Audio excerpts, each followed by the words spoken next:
Good morning, everyone, on this Wednesday morning at 9:30. It's not so easy for me to do a class today. It's only 25 hours after my grandmother passed away. Yesterday was a very, very emotionally straining day, of course.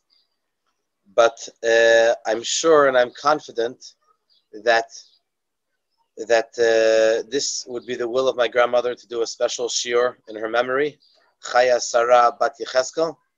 And especially when you'll hear the content of the shiur, then hopefully you'll understand even more. Of course, thank you very much to Raya and Mordechai for hosting this class and taking care of the class yesterday as well. Surprisingly, the underlining subject of the Tanya throughout this week, the thread is about Tchiyat HaMeitim, the revival of those that have passed away with the coming of Mashiach. Starting with the beginning of chapter 37 in the Tanya, throughout Monday, Tuesday, today, and even tomorrow, the Alter Rebbe goes through this subject and this underlining point of Tchiyat HaMeitim. And he says something very interesting. First of all, he says a statement that the Rebbe repeated maybe hundreds of times, if not more, that the goal and purpose of Mashiach's coming and the revival of those that have passed away is all dependent on ma'asenu va'avodatenu, on our deeds and our service of Hashem, kol zman meshech hagalut, the entire time of the galut, of the exile. Which seems to be a statement which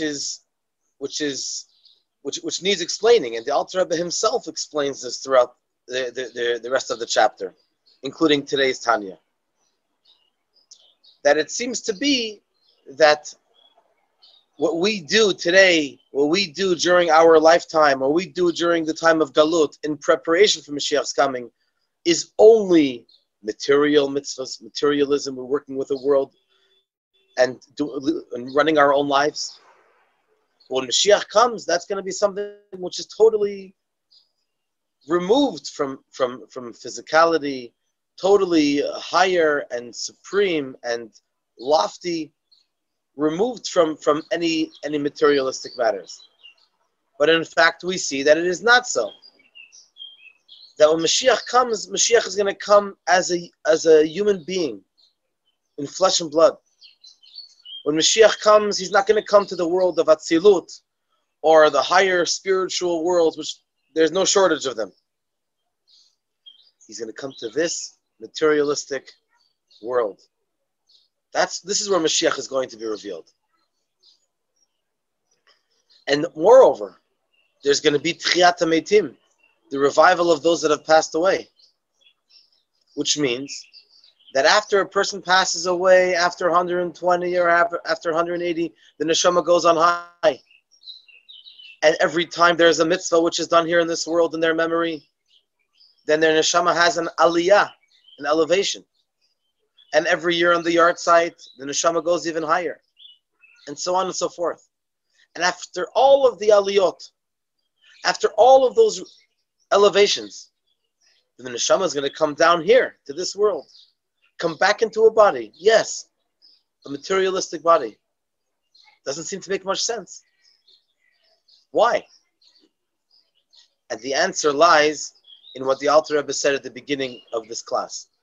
That everything, all of the great revelations that we are yearning for when Mashiach is going to come, is all dependent on our deeds. Why is that? Because the mitzvah, when we do a mitzvah, we don't do it for another cause. That Hashem will give us $100. We do the mitzvah because the mitzvah itself is priceless. The accomplishment is connecting to Hashem, who is Ein Sof, infinite. Hashem is infinite, so then that means we don't need anything else. Connecting to Hashem is the most important thing. That's all we need. And so therefore, when we do a mitzvah with a physical item, materialistic item, object, the materialistic object itself becomes holy. we are infusing it with Ein Sof, with the spirituality of Hashem. And that's the purpose of why Hashem created the world. Of course, there are wonderful higher realms and angels, you name it. Wonderful, they're all great.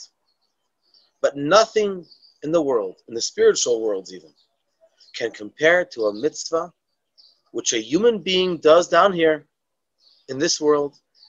And eventually, when Mashiach comes, it's going to be down here in this world. Because 1 + 1 = 2.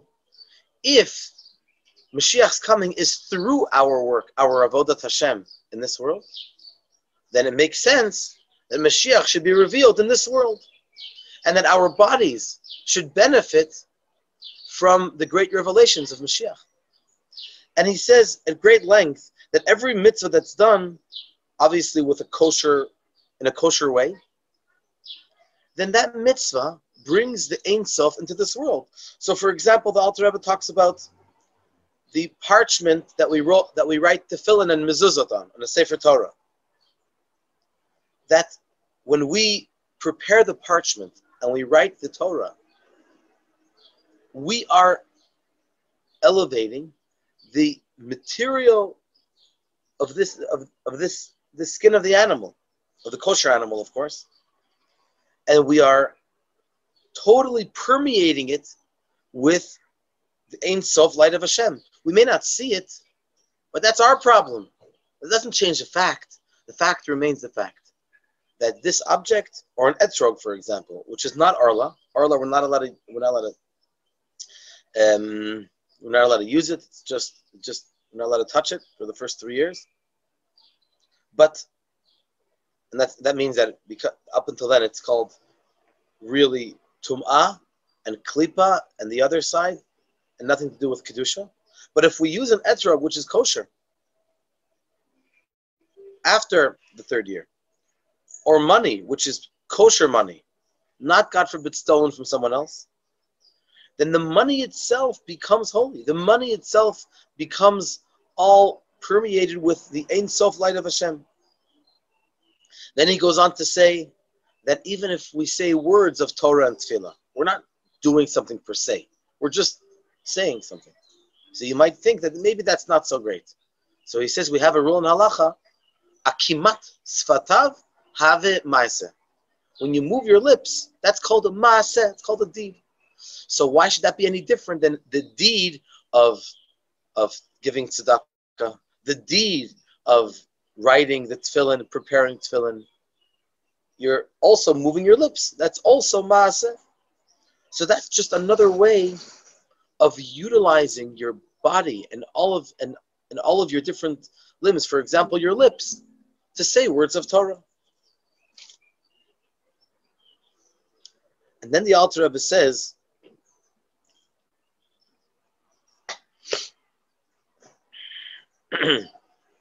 that when we do mitzvahs, learn Torah, and daven to Hashem, we are becoming a Merkava. Merkava means a chariot. What does a chariot mean? A chariot in 2021, or even in the 1900s, in the 20th century, we also had cars. So a car has mechanism which is included all kinds of stuff. But then you have simply the wheels, the 4 wheels, and the steering wheel. So can you think of the car saying, no, I don't want to make a left, I want to make a right? Or the wheels, the back left wheel, the back right wheel saying, you know what, the other 3 wheels can go where they want, but I'm going to go in another direction. Or the steering wheel fighting with the person who is trying to turn it. Can't have such a thing. Because the Merkava, the car, the vehicle which is being used, is totally subservient to the individual who is driving it. So when we do the mitzvahs, yes, the practical mitzvahs, our bodies become a Merkava, a chariot for Hashem. that means that we're totally, is there a greater zchut than that? Is there a greater merit than being totally immersed, overcome, overwhelmed by Hashem's greatness, by the Ein Sof? That's the best way. And then the Alter Rebbe says that when we do so, we bring the Ein Sof light not just for ourselves, but for the entire environment, for the world around us. The world becomes a holy world. Not only our world, the Olam Hazeh, this world, but the higher worlds of the Atzilut, Bria, Yetzira, Asiya, the spiritual realm. We bring positive energy, Ein Sof energy, to the entire world. And that's very special. And then finally, the Alter Rebbe discusses the subject of tzedakah. He says that's why the mitzvah of charity is called mitzvah. If you open any Talmud or any Sefer, and the Talmud talks about just mitzvah, a commandment, without specifying which mitzvah we're talking about, then we have a rule that it's referring to the mitzvah of tzedakah, of charity. Why? Because the mitzvah of tzedakah is considered a general mitzvah which you do with all of your limbs. What is tzedakah? Tzedakah is a person giving money that you have earned through working hard. And when you work, it's not only your finger that works, or your nose, or your brain, your whole entire body is involved, whether it's a physical work or it's more of a spiritual. You're all into it. Your whole being is into it. That's number one. Number two, you could use this money for your own benefit, for purchasing your food for you and your family. And then you make a decision. I'm not going to use this money for myself. I'm going to use this money for giving to other people, needy people, or people, or institutions. And in that zechut, in that merit of those funds, you can bring bracha and success and light to so many other people. So because you've used almost every fiber in your body, that's why it's considered the biggest mitzvah, to the extent that when the Talmud talks about just a mitzvah, without defining which mitzvah it is, it refers to tzedakah. Because that is the classical mitzvah. What are you doing? As we said earlier, in order to earn the money, you've put yourself into it, and also you could have used that money for other people. And you could have used that money for yourself, and instead, you're using it for other people. Therefore, this is a classical mitzvah of tzedakah. So when we say, that's how we say, Gedolah tzedakah, shemekarevet ha'geolah. The mitzvah of tzedakah is great because it brings the redemption closer. Not just like any other mitzvah, which when we do the mitzvah, we bring Mashiach closer. Moreover, in a sense, this mitzvah of tzedakah can bring Mashiach more than any other mitzvah. Because what we're doing is we're bringing, in a sense, more Ein Sof, more infinite energy from Hashem into our own lives and to the world around us. Therefore, if anybody wants to do this special mitzvah of tzedakah, it would be amazing. As we are inching towards Pesach, we will be distributing thousands of shekels to needy families over here in Yerushalayim. And also, out of the 450 meals that we're going to be distributing to families all around Yerushalayim, over 300 of them will be to needy families.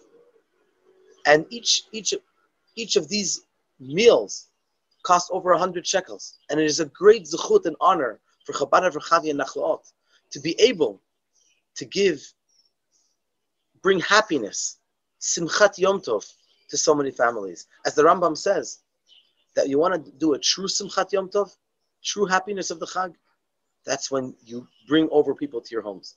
And in this time when unfortunately we cannot do that, so we are going to bring the simcha to people's homes. So last year we prepared over 300, this year preparing over 450 meals. Therefore, it could be a great mitzvah. It will be a great mitzvah for you and for people who you know, and to spread to your friends, to help Chabad of Rechavia Nachlaot, to enable that we should be able to bring this happiness to so many more people. And so this will bring, all these mitzvahs will bring the special bracha of Tchiyat HaMeitim, the revival of those that have passed away, and the coming of Mashiach Tzidkenu through our mitzvahs, also tzedakah, also other mitzvahs, and davening and learning with our mouths. Thank you so much for joining us. May this special shiur be as a special topic about Tchiyat HaMeitim, the revival of those that have passed away. So this should be a special aliyah, a special blessing for the neshama of my grandmother, Chaya Sarah Bat Yecheskel. We should only know of happy occasions. Thank you so much for joining us, and thank you so much for all of the outpour of so many heartwarming messages that I received yesterday, and I keep on receiving today as well. Thank you very much. We'll see you tomorrow, Bezrat Hashem, B'Sha'ah Tova.